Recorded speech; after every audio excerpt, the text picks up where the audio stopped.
Traveler? Paimon? Kinich! Fancy meeting you here! We've actually been looking for you. I'll get straight to the point. I hear you accepted a proposal from Elder Trinidad. Oh, the, Turnfire Knight, you mean. You were still his first choice, it's just... Oh, jeez. It's not what it looks like, promise. Chill, it's cool. I only mention it because there's something you should know. And I suspect Elder Trinidad hasn't been completely forthcoming with you. His true intention is to resolve the Mountain King problem once and for all. Once and for all? You mean this'll be the last Turnfire Knight ever? That's right. He wants to use you to send the Mountain King to the Night Kingdom. To the Night Kingdom? You mean... To his death. Whoa! Are you serious right now? You shouldn't go blurting out accusations like that. It could get you in trouble. Too blunt? Okay. I'll phrase it more gently. There is potentially a possibility that Elder Trinidad may be hoping that during the course of the ceremony, you kill the Mountain King dead. But that's ridiculous! He told us the Mountain King is a living symbol of your tribe's glory! And that glory comes at a price. Oh, that's right. The Mountain King is a living symbol of our glory, but even this glory comes at a price. Ah, yes, and Nana wasn't the first.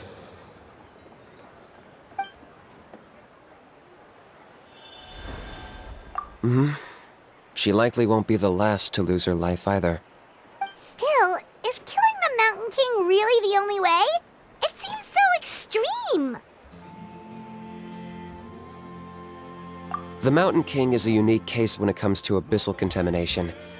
It's eaten away at him for so long that it has consumed him entirely, and the damage is irreversible. That evil power has both driven him insane and kept him alive over the centuries. So, to look at it one way, once it's completely purged from his body, the Mountain King will finally be able to rest in peace. In past ceremonies, we've only purged around half of the abyssal power. This was to strike a balance, to keep him alive, but also keep him asleep. Trinidad didn't say anything about how much power he wanted us to purge, but he did say there were some more details to go over before the ceremony. Then it sounds like you'll know for sure soon enough. If he really asks us to kill the Mountain King, what should we do? I know this must come as quite a shock, so I suggest you act like you didn't hear anything for now. But would you have time to visit the chief after your meeting with Elder Trinidad? I'd like to make a deal with you. What kind of deal? One that comes at a very reasonable price. I'm sure you have plenty of other questions, but we can talk more later. Good. See you soon.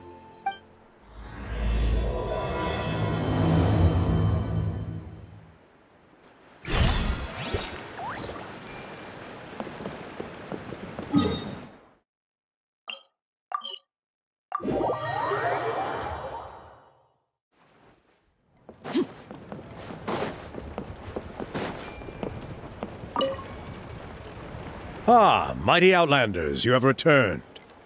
Did you have a good rest? It was, pretty good, yeah. Glad to hear it. Things are progressing very smoothly on my end.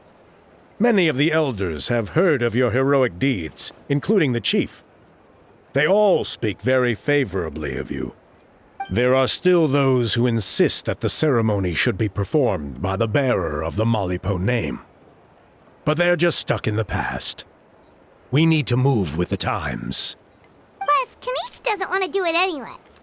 Exactly. So now, it's time for us to discuss the finer details of the ceremony. We covered the fire-lighting part of the proceedings yesterday. The next part is the purification of the Mountain King. It's quite simple. You just need to use the sacred flame. We've done it plenty of times before, and it's always very routine. I'm sure you won't have any problems. One point I'd like to stress, though, is that you need to burn away as much of the abyssal energy as you possibly can. The more we dispel, the longer the Mountain King will remain asleep. Asleep, huh? Precisely. In previous years, the Flame Bearer has often been unable to dispel a sufficient amount of abyssal energy. That's the only reason why we have to perform the ceremony on a regular basis. But I understand that you have a lot of experience fighting against the Abyss. And you seemed to wield the sacred flame quite effortlessly yesterday. With your help, I'm optimistic that this time we can dispel all the remaining abyssal energy from the Mountain King's body, freeing us from this ever-looming threat for many years to come. Traveler? So this doesn't faze you at all, huh? You clearly have a lot of confidence in yourself. That's really all you need to know. The ceremony is in 3 days. I'll come and fetch you when we're ready. In the meantime, feel free to look around our settlement. It would mean a lot to the elders if you got to know some of our people. And if you wouldn't mind helping them out with a few errands here and there, that would be even better. So now we have extra errands to run? Maybe we should add a little extra to the price. Just a humble suggestion, that's all. It will help you gain the respect of our people. And as a mighty hero, I truly believe that's what you deserve. I'll be sticking around over the next few days, so if you have any questions, you know where to find me. Seems like Kinich was right. We should go meet up with him right away.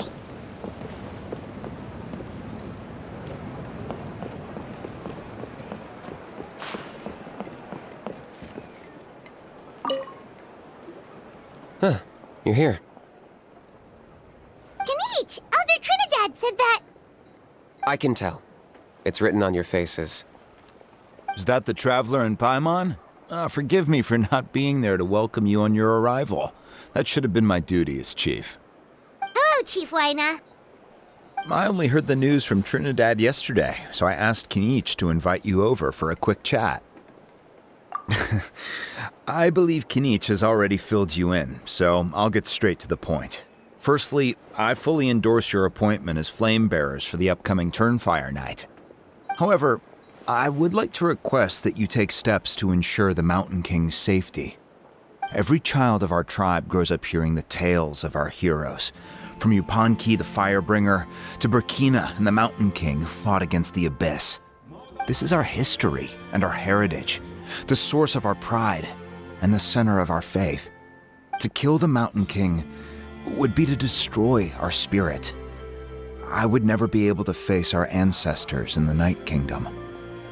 Nana's death was a great tragedy, and I do not blame Trinidad for the actions he has taken. Nevertheless, I cannot allow any harm to come to the Mountain King. The very roots of our identity are at stake. My honored guests, please give this matter your serious consideration. Perhaps there is, but despite all our attempts to contain the situation over the years, we've not found it. Right now, I should like to hear where you stand on this matter. Though I sense that your mind is not yet made up, I'm still comforted by your words. There are 3 days left before the ceremony. I hope they will bring you clarity. So, Kinich, earlier you were saying that... Let's walk and talk. I'll show you around the tribe. that works too. Paimon needs to get some air after this.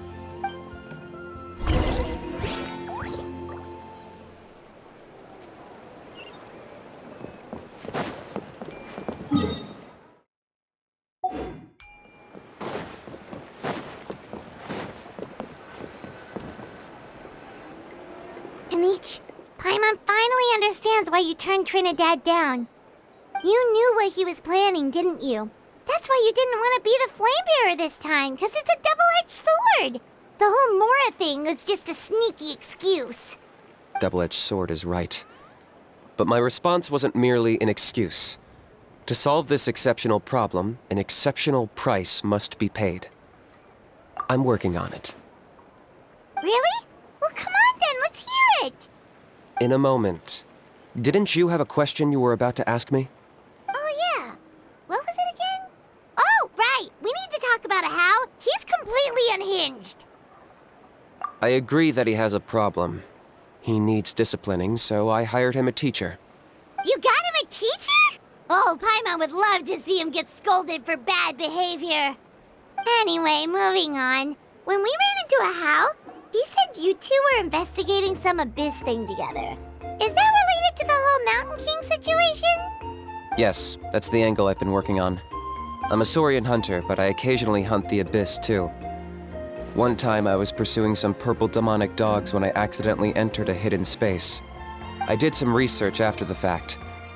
Apparently they're known as beastly rifts, and there are many of them of all different sizes. That's where those purple dogs were coming from.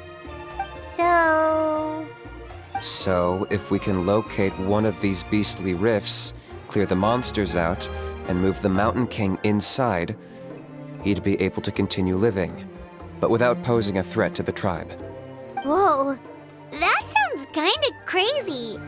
Would it really work? It's not without its risks, of course. There's a lot of unknowns in the equation.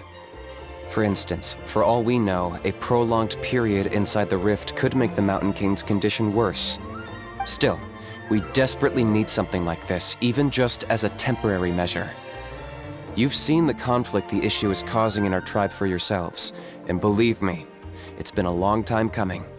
The chief is adamant about keeping the Mountain King alive, whatever happens. Paimon can understand. It's less about the Mountain King and more about preserving your culture and heritage. Yes, but on the flip side, you've got people like Elder Trinidad, who is more concerned about protecting the people he cares about now and into the future. And he has every right to take that view. It's one thing to try and preserve the last remnants of a glorious past, but making your kin pay the price for it? No one can seriously tell them that's a fair trade. You're right. There's no easy answers here. Let's leave that to one side for a moment and assume we go with your plan. How do you actually intend to find one of these beastly rifts? Because at least in our experience, the dogs open the rifts when they want to attack us, not the other way around. I think I know a way. You have any better ideas? Not at the moment, but it just feels like using the power of the Abyss for our own ends isn't gonna end well. After all, the Abyss is what turned the Mountain King into a monster in the first place. People are gonna think you've lost your marbles. If it doesn't end well, then that's the price we pay. Everything in the world comes at a price. Even when Yupanqui, the Firebringer, stole the Turnfire, it cost him dearly. The Mountain King's erratic outbursts have brought tensions within the tribe to a boiling point. Unless this gets resolved quickly, everyone will be stuck in a stalemate. All right. So what's this deal you wanted to make with us? We're hardly experts on exploiting abyssal power. All I need you to do is keep people away from me. I'm getting harassed on a daily basis by people trying to convince me to be the flame bearer. I can't afford to waste all my energy dealing with them. If you help me out, there'll be a gift for you in return. Ooh, what kind of gift? Something well worth your while, I'd say. Just keep doing what you've been doing. Integrate yourself with the tribespeople, so everyone comes to terms with the fact that we have a new flame bearer. That way, I won't have an endless stream of people coming to beg me to join the ceremony, and I can focus on finding a way to summon the beastly rift. Then, when the day of the ceremony comes, we'll move the Mountain King into his new home. Still sounds pretty crazy. Even for a daredevil like you, that's dangerous. And even if it works, what if neither Chief Wyna nor Elder Trinidad are happy with it? Have you thought about what you'd do then? At least the two of them would finally be on the same side of the issue, leaving only me on the opposing side. The tribe needs leaders like them far more than a Saurian hunter for hire like me. Can I take that to mean that we have a deal? For sure. And who knows? Maybe we'll come up with an even better solution to all of this in the next couple of days. Great. Well, for the next couple of days, please spend some time among the tribe and lend a hand wherever you can.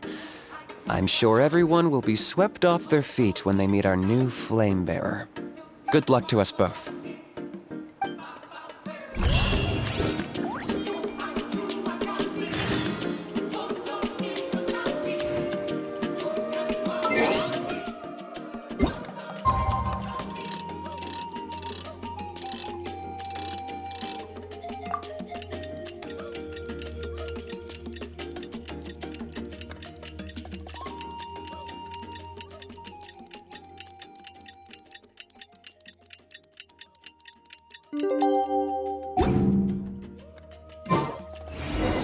Okay, task for the day.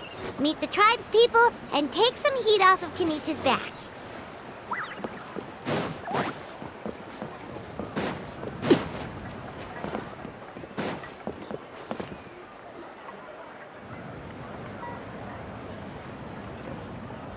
Hoonie, how can you call the Mountain King a monster? Because he hurt a lot of people. And look what happened to Nana. But it wasn't on purpose. The Mountain King is sick, that's all. He's been hurt by the abyss. That's true. But the fact remains that he's now a threat to all of us. How can you be so harsh to someone who's sick? If you don't take back what you just said, I don't know if we can carry on being friends. Toba, Huni, what's wrong? Hoonie's saying nasty things about the Mountain King. It's not right. He's our hero.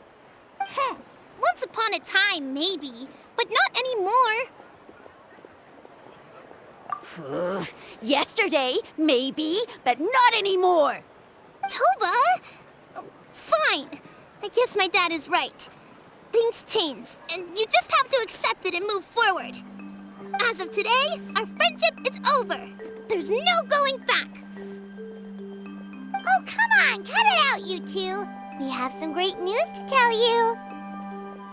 The Traveler is gonna be the flame bearer for the next Turnfire night. He's gonna do a beautiful ceremony and cure the Mountain King's illness for good. What? Really? So that's what my dad wanted to talk to you about? To be fair, from what we saw the other day, you are pretty good at climbing cliffs. Probably just as good as Kinich. Wait, speaking of Kinich, where even is that guy? Oh yeah, good question. Is he not coming to the ceremony anymore? We can get him to come, but if he catches you two fighting again, he won't be happy. He'll be sure to give you both a piece of his mind. No, we can't let that happen. I've never even spoken to him before. I can't afford to make such a bad first impression. I didn't mean to argue with Toba. All I said was that the Mountain King has done some pretty bad things. He was the one who turned it into a fight. Yeah, if you weren't friends, there's no way Toba would have come to look for the baby Saurians with you. All right. Well, because it's the Traveler and Paimon and Kinich, I'm sorry, Toba. I'm sorry for all the mean things I said about the Mountain King. Dad just really misses Nana, and I was really upset that she's gone, too. Huh? Oh. I shouldn't have spoken to you the way I did either. It wasn't very nice of me. For the Traveler and Paimon, Kinich, and for Nana. I'm sorry too, Huni. That's more like it. Now you're best friends again. Guess so. Toba, if I ever say something mean about the Mountain King in the future, I'll make sure I say it to someone else, and not you. I'd better go buy some colored cloth for my dad now. He needs it for Turnfire Night. Let's play again some other time. See you, Toba.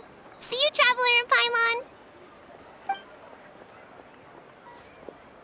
Okay. I'll head home as well then. See you next time. Okay, take care, you two. Even though they said they're sorry, it looks like their friendship isn't as strong as it was before.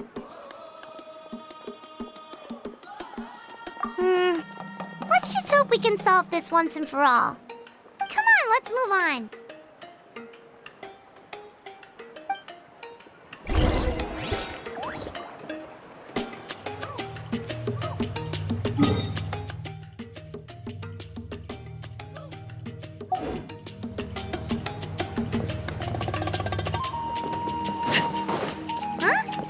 What's going on over there? Let's take a look.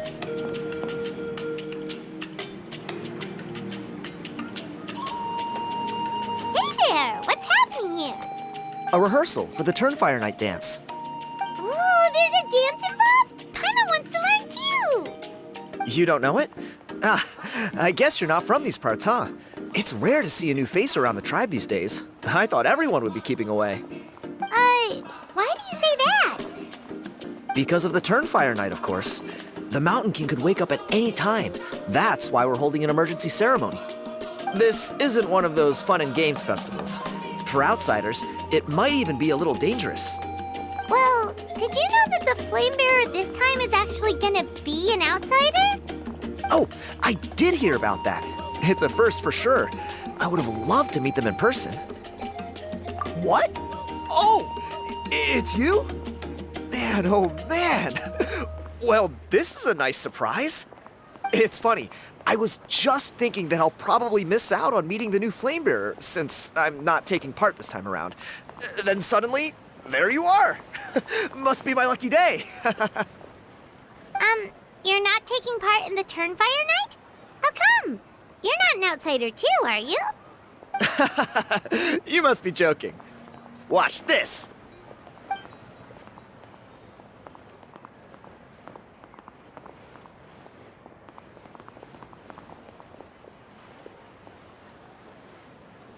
Not bad, right? Yeah, I'm considered one of the better-looking guys who dances beneath the pillars of the sacred flame. Been doing it a few years. Always gets the ladies out to watch.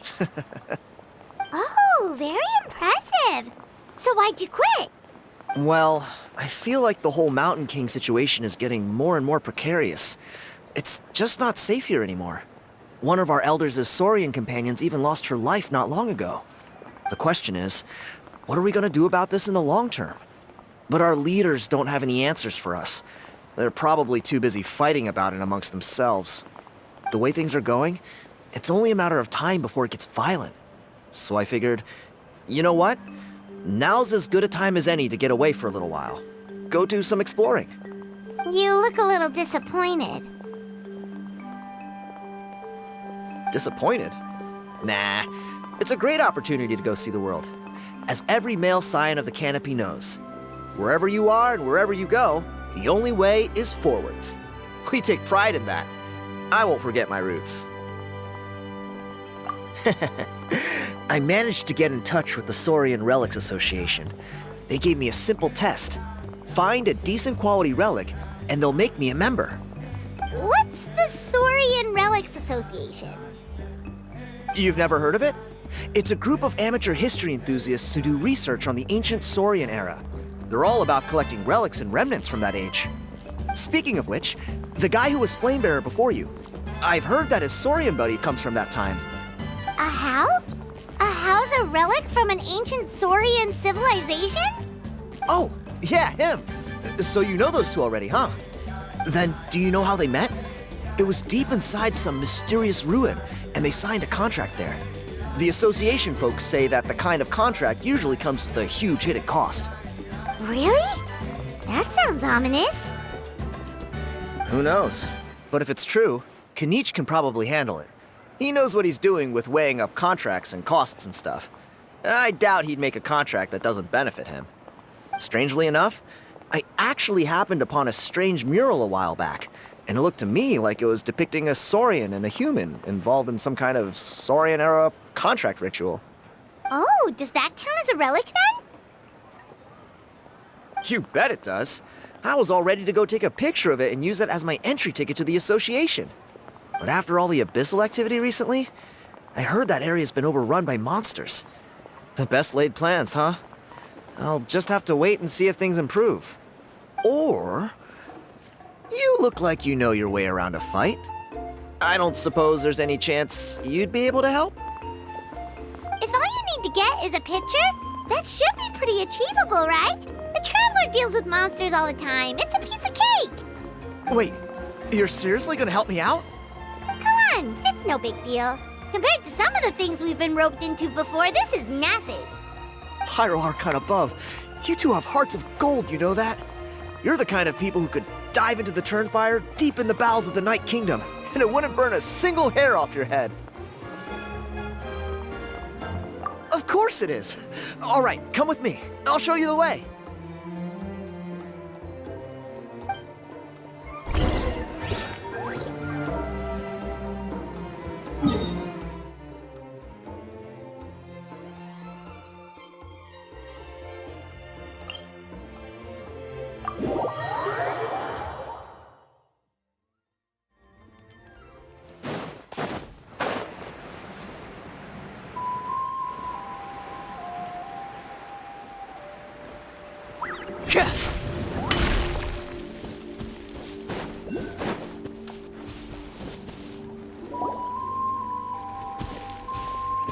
There it is. It's inside these ruins. As you can see, the place is crawling with monsters. Alrighty then. Stay back and take cover, Tiago. This could get dangerous. We'll take care of them. Great minds think alike. I'm not about to cramp your style.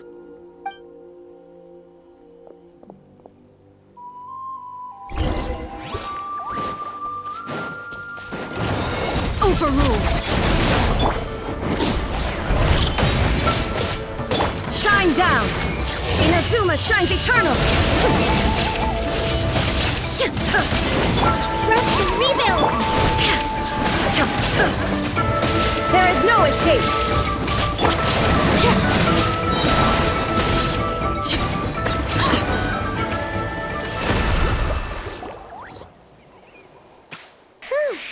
That should be the last of them. It's a good thing Tiago had the sense to stay in his hiding place, or things could have gotten really hairy for him. Hey, look! That's gotta be it, right? Definitely looks like a mural. True. Now that you mention it, most ancient murals take up a whole huge wall. This looks more like someone with a paintbrush got bored and started doodling. It does match the story he told us, though. There's a Saurian and a human. So, is that supposed to be what an ancient contract ritual looked like? Whatever. We're not here to decipher it. Just photograph it.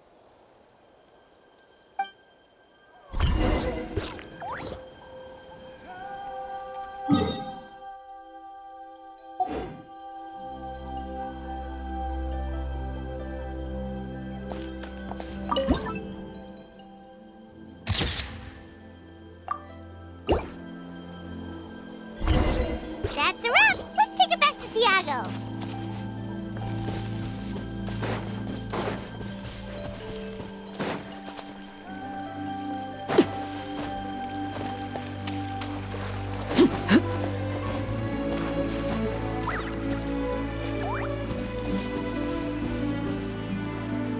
You've been robbed? Oh, Ponche. And I thought my luck was bad. I put blood, sweat, and tears into that, and now I've got nothing to show for it. Some gap-toothed goon stole it from me.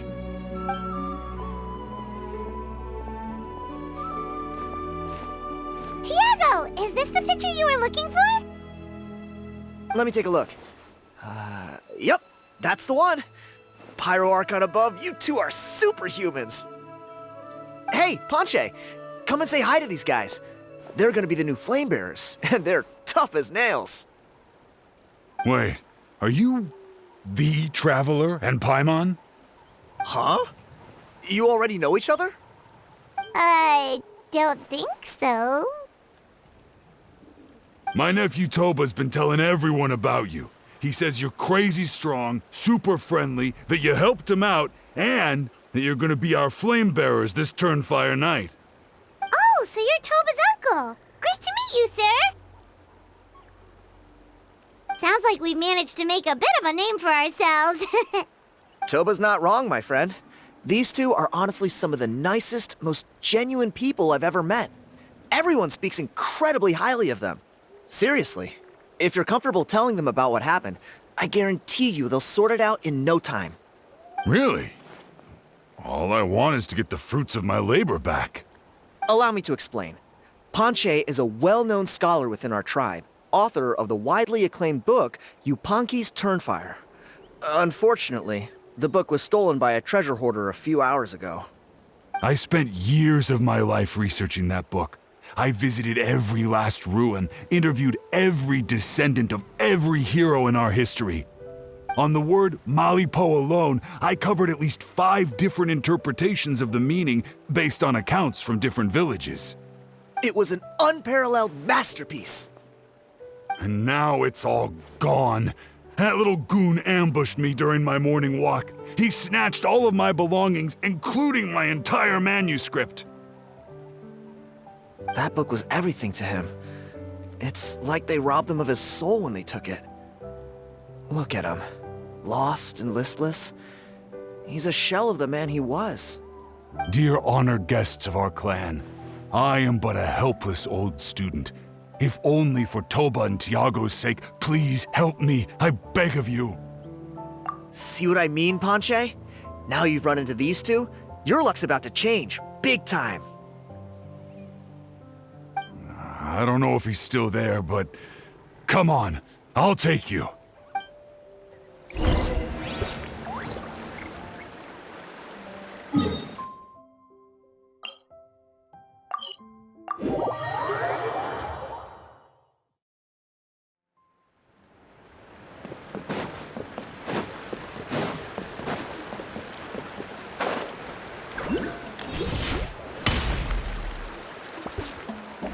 Hey! You thieving rat! Give me my things back! What do you want now, you old bum? God, you're a waste of space.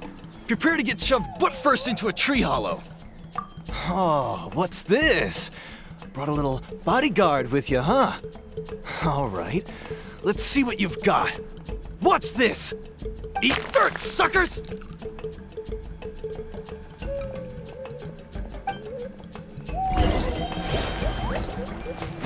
Hey, he's trying to get away! You good? Let's chase him down!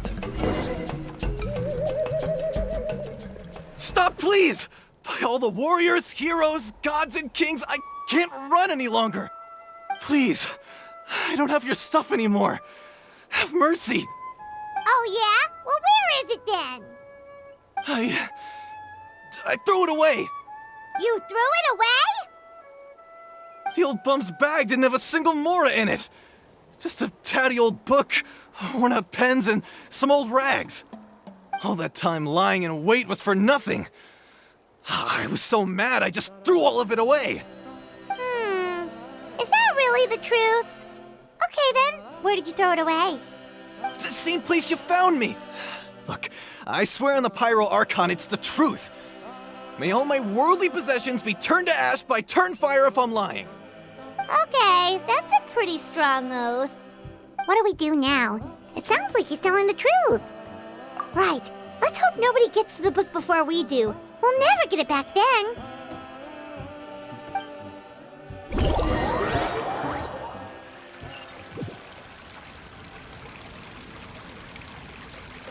Although the Turnfire is a heroic symbol in Hoytzatlan, it always comes with the more ominous implication of eventual tragedy. This holds true for all bearers of this ancient name in recorded history. Each one of them died of non-natural causes, as if the specter of the Turnfire was always lurking in the background. This appears to suggest the existence of some higher power that is always watching the name-bearer, examining their actions, and eventually demanding payment in return. None can escape this payment, unless, perhaps, they could honestly swear by Turnfire to never make a single mistake in their entire life. Yupanki's Turnfire. What an incredible work on ancient name philology. I can't believe it was just lying there for me to take. Let me see, the author is Panche. Nice. A gentleman and a scholar. Silence, book muncher! The great Kahula will suffer your droning voice no longer. Do you truly find no joy at all in perusing such rich historical records? Joy? What joy is there in this pointless drivel? Well, it makes a pretty shocking prediction. Every bearer of the ancient name Malipo eventually meets a grisly end. Maybe that's the price you pay for the name that means price? What? You're saying Kinich will die a violent death? So I'll finally get to take over his body? When will that glorious day arrive? The great Kahula demands to know! Wow, you are just irredeemable, aren't you? An agent of chaos down to the core. You make us Abyss Order folks look like saints in comparison. Silence, maggot! To presume that anyone compares your kind with the great Kahula is sheer vanity. And if that day ever comes, oh, your doom will soon follow. You don't need to lecture me about Doomsday. Here's what I know, based on countless historical texts. All civilizations will be reduced to rubble by the passage of time. From ancient kingdoms to heavenly thrones to worlds beyond, there are no exceptions. But from the ruins of every civilization, the dust will rise and never settle, thus transcending the confines of time. That dust is what we call a civilization's spirit. And you, great Kahul Ahau, are one such speck of dust from a bygone age. I've paid dearly for the chance to observe you up close. Now, let me take a good look at you. We'll see whether any memories of that age still remain inside you.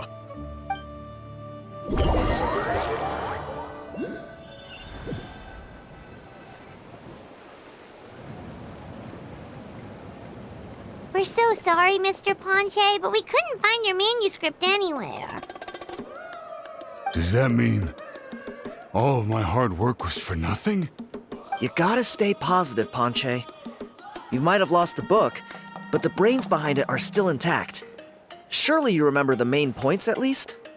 The whole reason I worked so hard to get it finished before the Turnfire night is because I hoped that maybe it might help us find a way through these trying times. But now, well, not exactly. But I thought my research might at least be a starting point. Oh, really? So what did you find out in your research? I think the key to all of this lies in the power of Malipo. Panche, you know as well as anyone that ancient names don't hold any real power. Symbolic power. You're right, but Malipo may be a special case. Given that it first arose in the era of the first Pyro Archon, it might contain remnants of Shibalanke's power. Yeah, I remember that story. My grandpa told it to me when I was a little kid. Maybe you're the special case. Most kids stop believing in that stuff by your age. I'm not talking about childhood superstitions here. There is evidence. Like what? Like the fact that the Mountain King is still alive. Everyone attributes that to the power of the Abyss. But there's more to it than that. The key factor is that Burkina summoned the power of Malipo at the cost of his own life. If you don't believe me, then answer me this. How many other creatures can you think of who lived longer, not shorter, after being contaminated by the Abyss? Traveler, different situation but similar idea. Doesn't this remind you of the hilly... So, I came to the conclusion that Malipo must refer to some mysterious ritual involving a tit-for-tat exchange. It began with the first Pyro Archon, fell with the Grand Alliance, then was buried in the Night Kingdom. And now, it awaits the call of its new bearer. Hey. Sorry to interrupt, Ponche, but you seem to be getting a little overexcited. I'm sorry. I was originally planning on presenting my findings to Kinich. I'd hoped he would be attending the upcoming ceremony. Sounds to me like you dreamed up one fanciful theory to support another. Kinich, what are you doing here? I more or less finished what I was doing, so I came to have a quick catch-up. Now a good time? Kinich! I'm onto something. I haven't worked out all the details, but you have to attend the Turnfire Night. So Mr. Ponche here has done a lot of research on the history of the Turnfire, and thinks he might have found a way for you to solve the problem. I'll be there, Ponche. Let's go.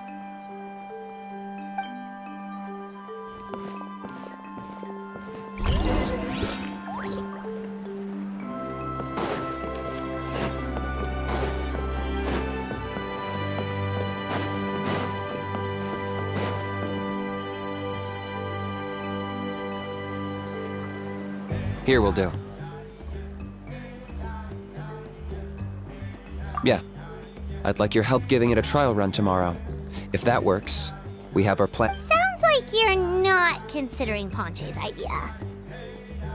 You heard him. He hasn't worked out the details yet. We need a more practical solution with concrete steps to follow. Yet? Are you saying you think he might actually be onto something? I think it's possible, based on something I know about the war 500 years ago. Burkina didn't fall to the Abyss. He was killed by the Mountain King in an episode of madness. In his final moments, Burkina made the fateful decision to not fight back, and instead pass his blood and power on to the Mountain King. Maybe he thought the Mountain King was stronger than him, and more valuable to the tribe. Or maybe it was just out of loyalty to his friend. Either way, I can believe the Turnfire was involved. Whether you think his sacrifice triggered it, or his fate was sealed from the moment he took the Malipo name, it makes sense to me. How can you drop these truth bombs with such a straight face? This is what I've gleaned from my many interactions with the Mountain King. His mind is so disordered. It took some time to piece it all together. The story Elder Trinidad told you was the more palatable version of events. The truth is even darker. The Mountain King's mind isn't just disordered. He is suffering and feels great shame. I believe he wants to be put out of his misery. What? Then what should we do? Should we grant him his wish? Of course not. We should help him move to a new home. It's the only practical solution. The Mountain King is a hero to my tribe. An object of worship, even. Ending his life would be like desecrating a statue. Still, he's been the cause of multiple disasters, and we can't afford to have any more. Ugh. Practical solutions hurt Paimon's brain. Can we follow our hearts next time? Then let's break for the day. I've already found a suitable venue for tomorrow.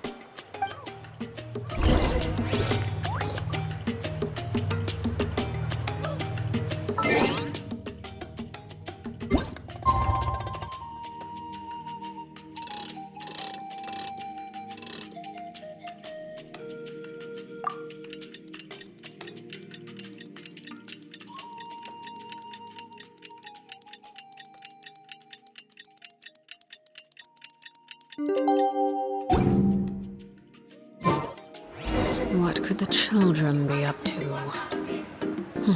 No.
You're here.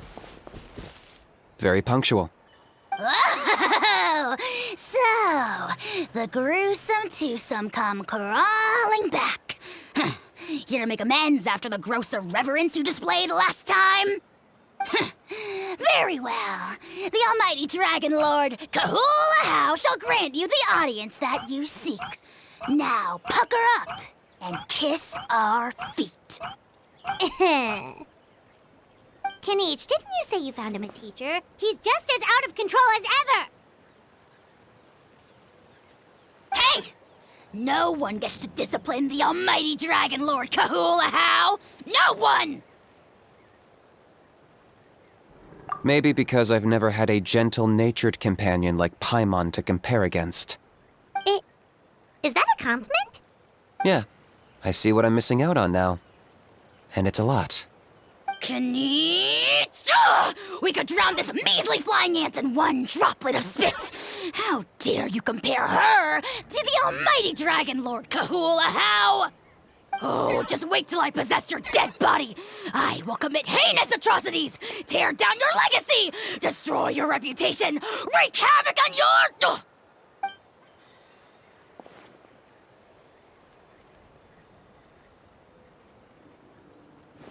Traveler, Paimon, let's get down to business. Once we've opened the beastly rift, you're welcome to toss a How in there for a couple of days. With pleasure. You don't need to ask twice. I got my hands on this device in a trade. It's meant as bait, but it'll also stabilize the abyssal energy. The rift towns will tear through space to get to this. Once they're here, we take them out and claim the rift for ourselves. You'll find out soon enough. First, let's try this out.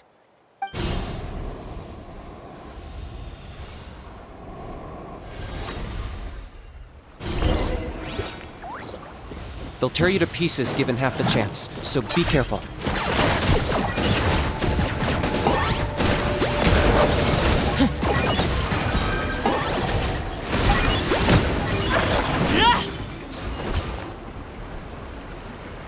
Uh-oh. Are there even bigger ones on the way? You see, Kinich? I'm a man of my word. In fact, I'd say I under-promised and over-delivered. Nifty little gizmo, isn't it? I take it this is your true form? Now that our deal is complete, it's time to start the next phase of our relationship. I made a promise to the great Kahula How, and now I'm here to seize your body for his use. Cliché, I know. The hero's trusted partner sells him out to the abyss in a shocking act of betrayal. Cue bad guy speech and drawn-out death sequence. Huh? Angel? Huh? Huh? What are you two doing here? Oh, Mr. Kinich, this is not what we agreed on. Traveler, this is the gift I got you. I know you're looking for intel on the Abyss Order, so I thought he might be of use to you. But it looks like you've already met. Yikes. frosty reception. Gotta say, I kinda pictured this moment going a little differently. Tears of joy welling up in your eyes as you say the words, "It's good to see you again, old friend." Don't be ridiculous. Sounds like you've been reading too many romance novels. There we have it. Change is inevitable and nothing lasts forever. What a pity. Well then, time for you to meet the new me. This time, please call me Sanka. Sanka! Aha! So you're the glasses guy! You tricked Huni and Toba into telling you a bunch of stories! What does it matter? A name is a superficial label. It's what's deep down inside that counts. And I've shown you the deepest parts of me. That would explain a lot. Why else would you show up here and start acting like a wise guy? You looking for a fight? I'll pass. I do rather like you, as I've said before, but my one quibble is that you really don't know your own strength. Wait, of course! You're the one behind all the recent Abyss activity! Let Paimon guess, you've been provoking the Mountain King too! Haven't I told you before? I'm not part of the inner circle who do our Highness's bidding. My interests are far more low stakes. I spend my time digging for truth in ancient doodads and books. You really think a benchwarmer like me is capable of more than that? I investigated him. He's not connected to the recent events. Just happens to be in the area. So, I struck a deal with him. He helps me summon a rift. I allow him to do some historical research. But that's all over. And now Kinich wants to hand me over to you. Well, I was hoping this would be an opportune moment to whisk away his body. That would have given me some more time to study the great Kahula How. But now I've run into you, which is just my luck. Or maybe I've incited the wrath of the Turnfire, and this is the price I have to pay. Wait, does that count? Let me think.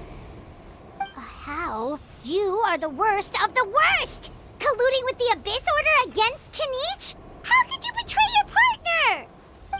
There is no betrayal. The almighty Dragon Lord Kahula How is a partner to no one. Don't worry, I told him to act as bait. Yes, and you should have picked a bigger fish. The Abyss Order? Ha! What a joke. Not even a match for our lowly servant. I put up with this toad croaking for days, and it was all for nothing. It looks like your disciplinary measures have been less than effective, Mr. Enjo. What did you expect? Behavioral rehab isn't really our thing. Otherwise, we might as well change our name from the Abyss Order to the Abyss Boarding School. The abysmal disorder would suit you better. Kinich! Dispose of him! He is of no further use to us! Traveler? Hey now, I may be a lowly clerk, but don't underestimate me. I could never beat you in a straight-up fight, but when it comes to running away, I won't lose to anyone. Do me a favor and remember how fast I disappear. Maybe then you'll show me a little respect next time. Darn! He got away again! Couldn't you have stopped him? It's alright. He's not worth our time and energy. Besides, it seems like he's in debt to a lot of people. I'm sure they'll keep him busy. If you say so. Still, Paimon's kinda surprised that you actually struck a deal with someone from the Abyss Order. To borrow that guy's words, names are superficial labels. Whether you call it the Abyss Order or anything else, it's a broad generalization at best. Think of it like apples that have fallen from a tree. If you tasted each one, you'd find that they're all at different stages of ripening. Even the unripe fruit blown off its branch before it's fully grown can still be brewed into a fine wine. Everything has its use. Huh. Well, in that specific sense, maybe Enjo's not such a bad apple. Not rotten to the core, at least. Of course! Only the almighty Dragon Lord, Kahula How, is rotten to the core and evil beyond redemption. Ugh. So what exactly are you anyway? You're definitely the evilest little thing Paimon's ever met. Don't worry, he can't hurt a fly. You could say that. Paimon heard that those kinds of contracts might come with a terrible cost attached. Is that true? Such as a How watching me like a ravenous vulture? Vulture? Vulture? We are the Dragon Supreme, sovereign ruler of the Nation of Flame. Let's pick this up another time. It's getting kinda late. You should go back and get some rest. Big day ahead. Tomorrow's Turnfire Night. Time to light the sacred flame and burn away the filth for a legendary 500-year-old warrior. Oh yeah. Hearing you lay it out like that is making Paimon a little nervous. For all the work we've put in, it all comes down to tomorrow night. We have to make sure we solve this problem once and for all. Then it can't hurt to say this one more time. Good luck to us both. See you tomorrow.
Ah, at long last, you're back.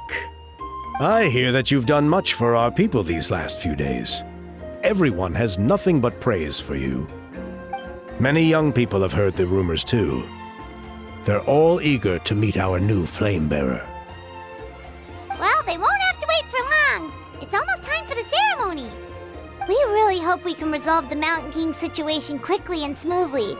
Seems like a lot of people have been worrying about it, huh?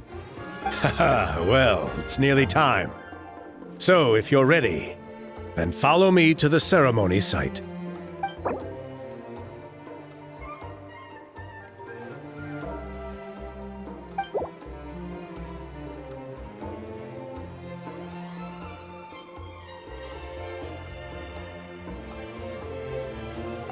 Of course, there's no...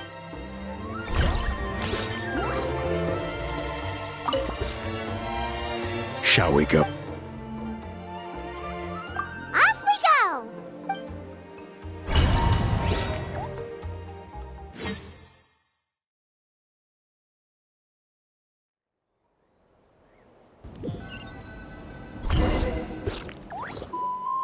Here we are.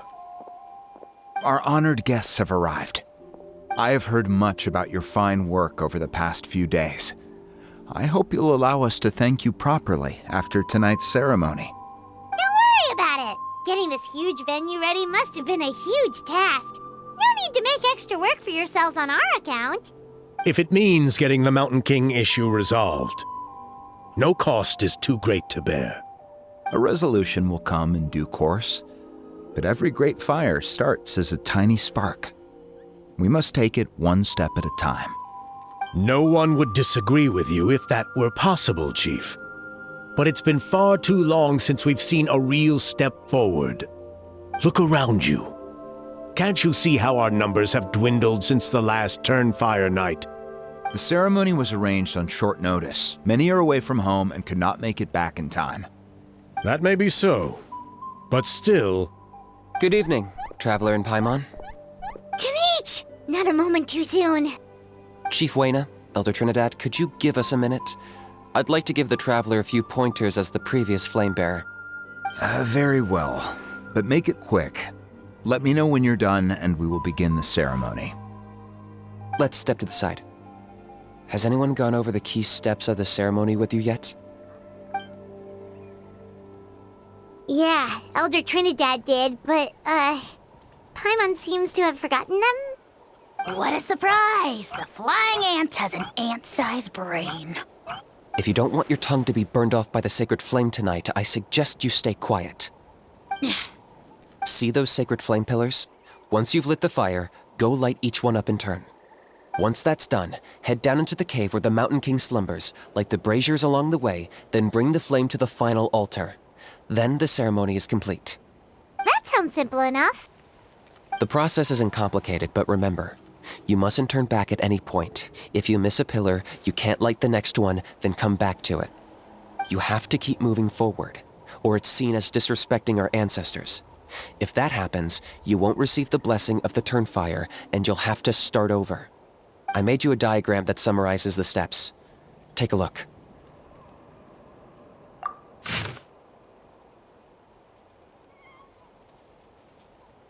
So that's our part. What about you? I'll be with you the whole way, and once you've lit the altar, I'll start summoning the rift. You can leave that side of things to me. Just focus on your part. Okay. We'll try to remember all that and get it right the first time. Ready when you are. But I think I saw Huni and the others just now. Maybe you should say hi before you start. Might make you less nervous. Just tell the chief when you're ready.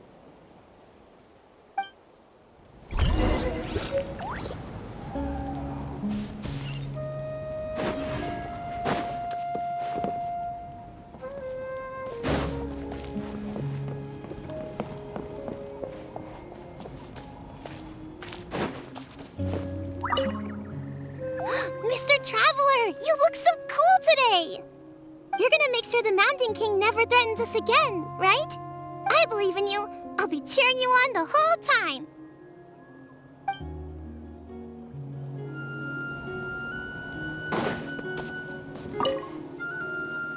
How are you doing? Is all in order? I'm counting on you. Don't forget what we talked about. By past fuel and present flame, life marches ever on. My brothers and sisters, the time has come to light the fire once again, and let the Turnfire night shine bright in Hoytzitlan.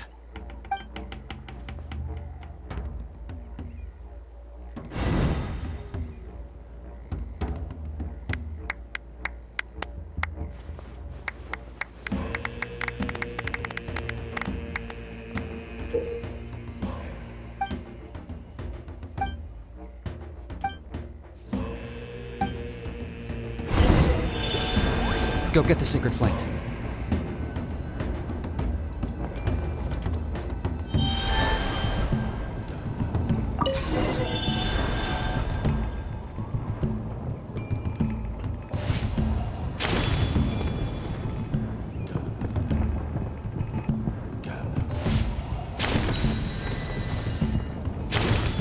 Nicely done. Off to a good start. Great stuff.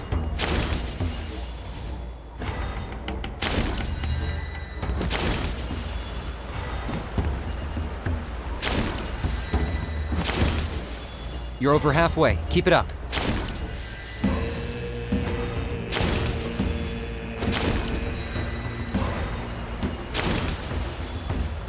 Impressive. Just one more to go.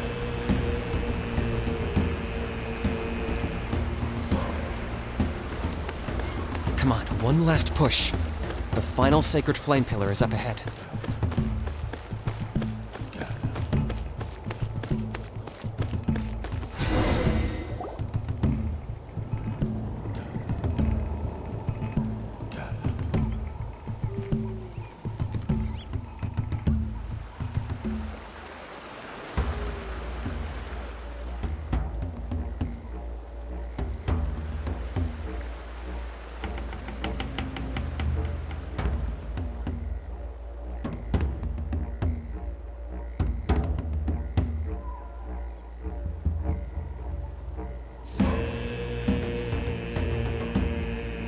Great. All the pillars are alight. Next, it's down into the canyon and head for the Mountain King's cave.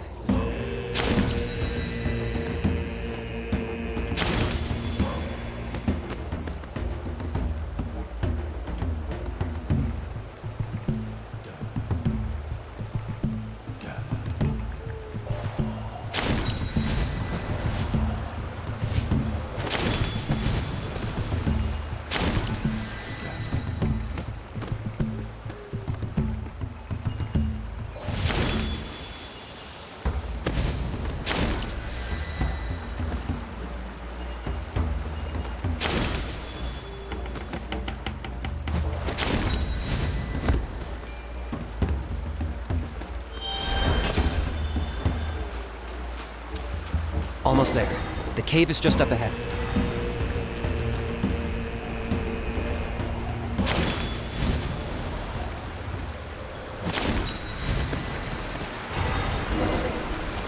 The Abyss presence is growing strong. You should deal with the contamination first.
There's the altar of the Sacred Flame. Remember, light up the torches around it first.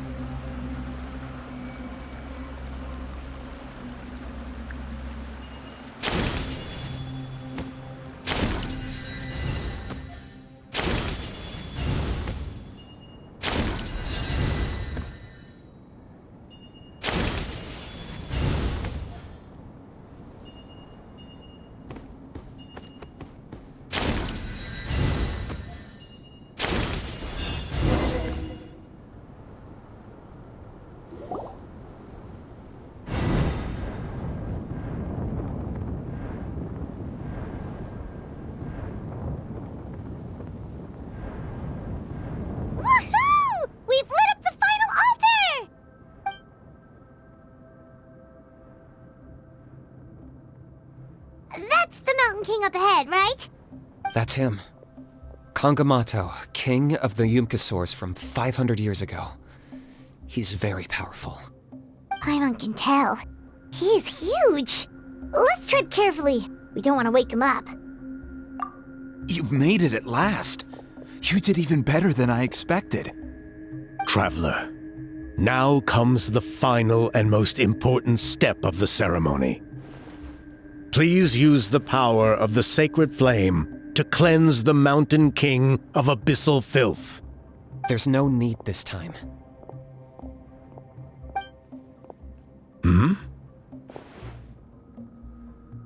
Such strong abyssal power.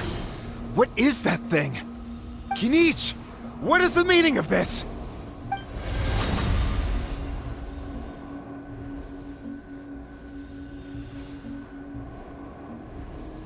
Is that a beastly rift? Chief Wyna, Elder Trinidad, this is about to get a little dangerous. You should step back. What do you think you're doing? Solving the Mountain King issue. You mean by having him torn to pieces by rift hounds? No, stop! We can't let that happen! Foolish Locust! Can't you see?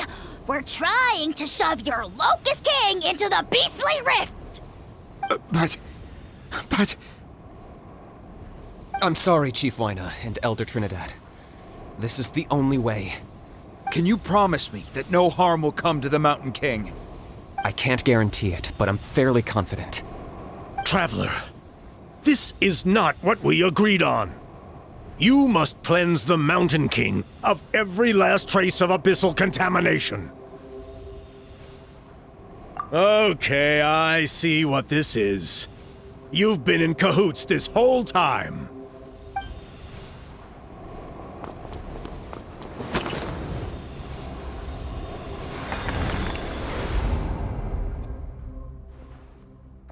Ugh, you imbecile! What have you done? Oh no! The device is destroyed!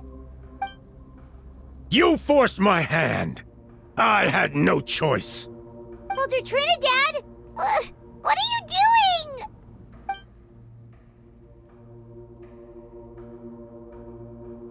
No! The Mountain King is waking up! He will cause even more casualties! Everyone, out! Now!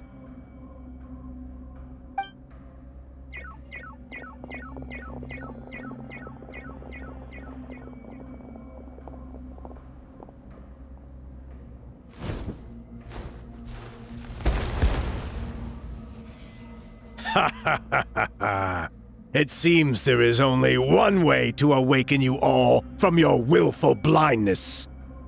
More sacrifices must be made.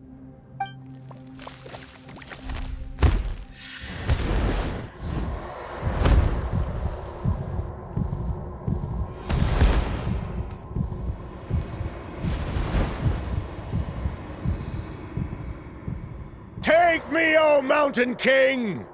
Take me as your next sacrifice!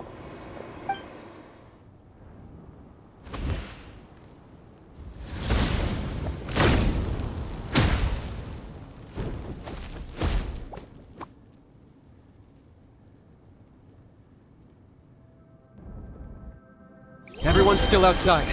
We have to keep the Mountain King here. Give me a hand.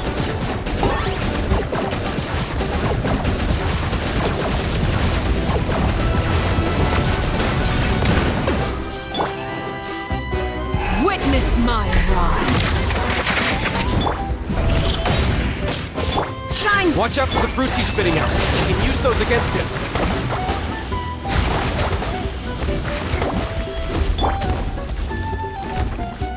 Transfixed!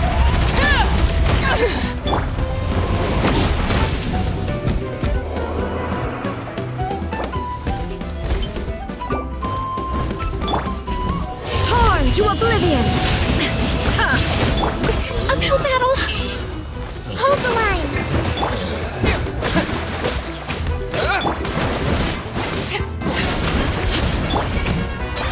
That was unexpected.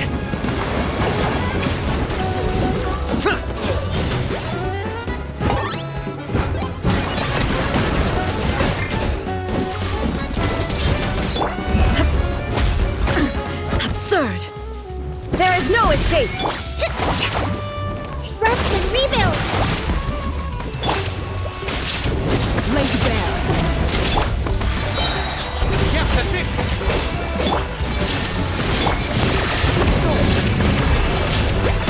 The dead would bleed!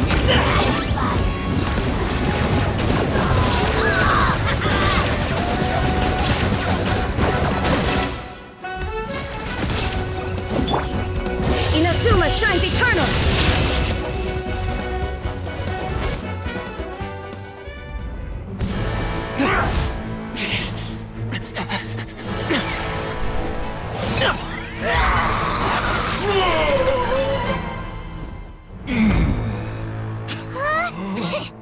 What do we do? We can't open the rift!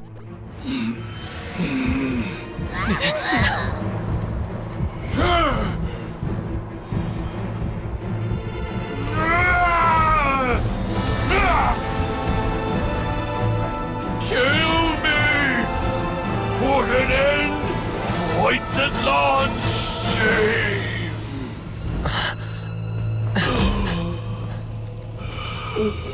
By past fuel and present flame, life marches ever on. Oh, Burkina, I must atone.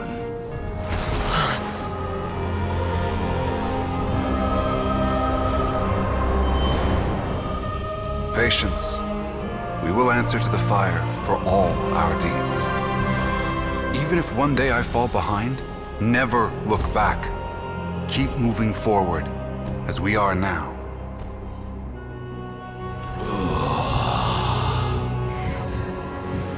Live with your guilt and shame. This is the price to pay.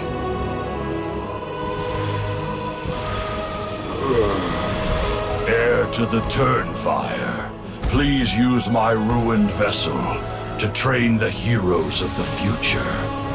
The will of Kangamato will march ever on, till the abyss is stamped out.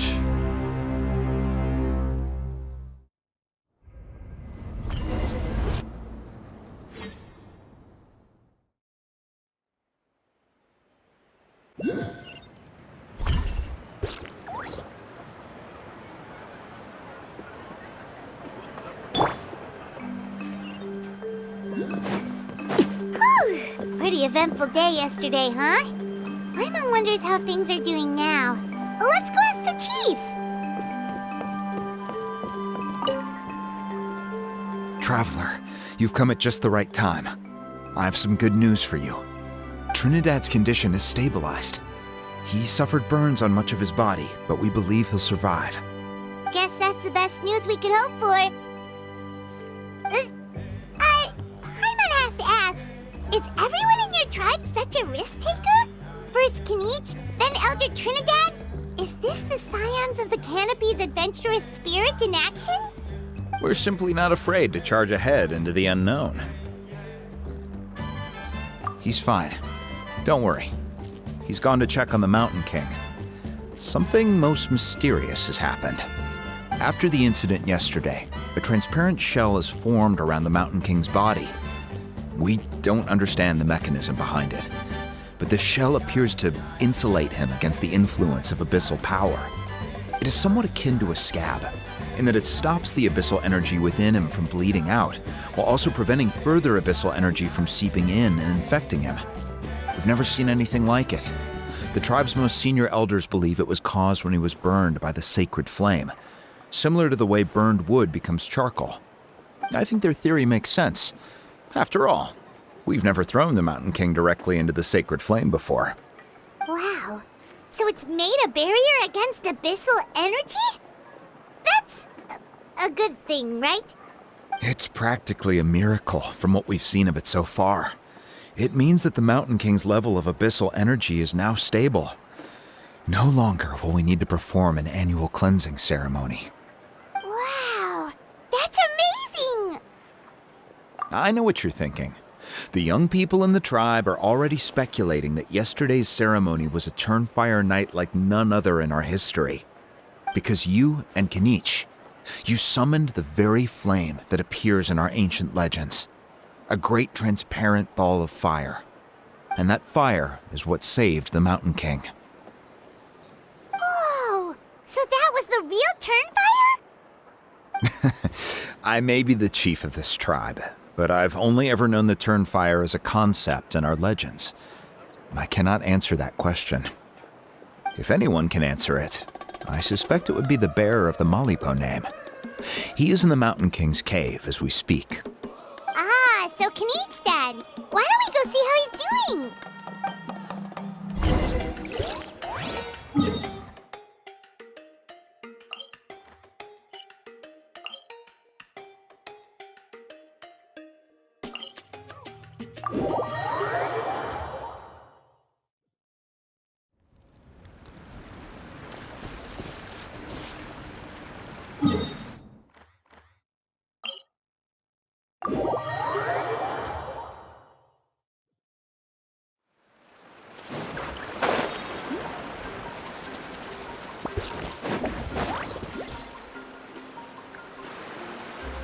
Hey, Kinich! Hey yourselves. You two doing okay after yesterday? We were gonna ask you the same question. You scared Paimon half to death when you rushed into the fire. Sorry, I couldn't just stand and watch the Mountain King get burned alive. So you thought you'd try and extinguish the sacred flame with Dendro? Or is that an attempt to make the almighty Dragon Lord Kahulahau die of laughter? The sacred flame only possesses a fraction of the Pyro Archon's power. It's not as if I was fighting the Pyro Archon herself. Kinich, when you went into the flames, were you intending to, Intending to what? do the same thing as Burkina? Sacrifice myself? Of course not. My focus was on keeping the Mountain King alive, not on what it would cost. But now I'm curious. What made you think I was going to sacrifice myself? Well, because everyone's saying the Turnfire is what saved the king last night. And Ponche's theory was that summoning the Turnfire is a tit-for-tat exchange, right? So, Paimon thought you decided to pay for it with your life. So you've heard that rumor too. I'm afraid I can't say for sure. What happened yesterday was a first for me too. Well, even if you don't know, there's probably no one in the world who does. What I would say is, if that really was the power of the Turnfire, I'd sooner believe that the Mountain King summoned it himself. The Mountain King? Then, what price did he pay? The core meaning of price is not atonement or compensation, but what you're willing to give up in order to obtain what you want. It's easy to die for your sins. Much harder to live with the guilt and keep on going. In the end, the Mountain King chose the latter option. For Burkina and for the tribe. That's the price he paid. Alright, so how is the Mountain King doing now? Health-wise, there's nothing to worry about. He'll enter a fighting stance whenever we set foot in his territory. But his attacks are gentler now and not as crazed as before. Like he said yesterday, he just intends to be a sparring partner for people to practice with. Yeah, I tried communicating with him again, but he didn't respond. We dare say that Locust King has well and truly lost its mind. The lights are on, but nobody is home. Its body remains fighting fit thanks to the perverse power of the Abyss, but time has been less kind to its soul. It was ground to a pulp long ago. But we saw him come back to his senses yesterday. That was merely one last burst of brain activity before it croaked. As you humans would say, it went out with a bang. Oh, come on! Stop being such a doomer. Paimon bets the Mountain King has finally let go of the tragedies of the past now, and is focusing on moving forward. That's why he doesn't have time to chat with us. He's too busy thinking about the future. Well, at least it means my fellow tribespeople can move forward now, too. Thank you for your help, Traveler. I owe you one. That's right. You caught Enjo for us, remember? But he ended up being completely useless. It's not a fair trade if you lost out. Ah, that's on him. It's not your fault he's useless. Besides, we're friends now. You don't owe us anything. Friends? But your friendship is an even more valuable gift. I can't in good conscience accept it for free. So promise me, if you need anything in the future, you'll come to me. For you, I'll do anything.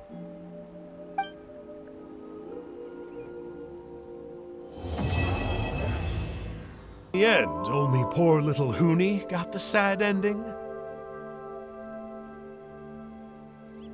Yeah, everyone's happy except me. First Nana, then my dad. Why does everyone in my family have to suffer? Huni, it'll be okay. Your dad will get better soon. Toba, you're my friend, so I shouldn't say this to your face.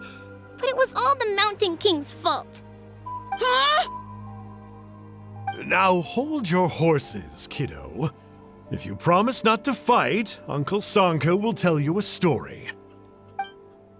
Okay, before you roll your eyes out of your skull, I promise you can trust me. I almost got my eyebrows burned off by the turnfire after last time. That's why I came back, to make it up to you. All right, I'll just get to the point. Do you know what Uncle Sanka loves the most about your people? What? Your extreme sports. Huh?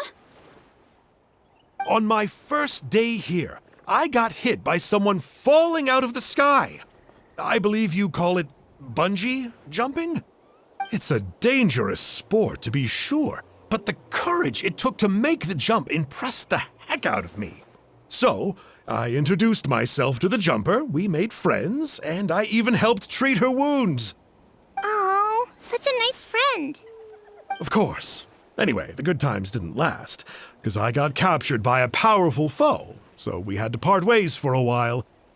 In the hands of the enemy, I was scorned, scolded, and nearly given away as a gift. Oh, it was so humiliating. A horrible experience to look back on. Why does Uncle Sanka always have to suffer, I thought. So I feel your pain, Huni. I was in the same position. But in the end, I made it through, and I left all of those painful memories in the past. I even managed to reunite with my friend.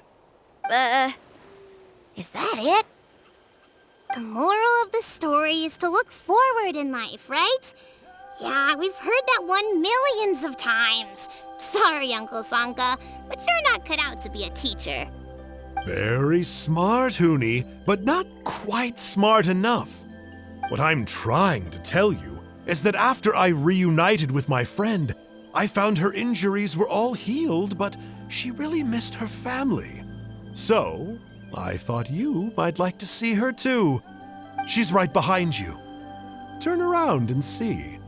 Another trick about not turning back? I'm not falling for that one again. Huh?